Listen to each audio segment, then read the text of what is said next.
Всем здравствуйте, меня зовут Клара Баужанова, мне 24 года, я кандидат мастера спорта по шахматам и у меня своя шахматная школа.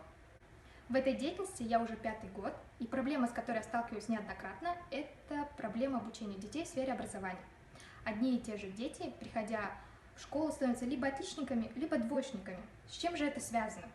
Когда ко мне приходят 4-летние дети, и один из них усидчивый, а другой непоседа, в таком случае обучение будет проходить по-разному. Первому ребенку, у которого горят глаза и есть желание, то я буду давать все то, что он может осилить.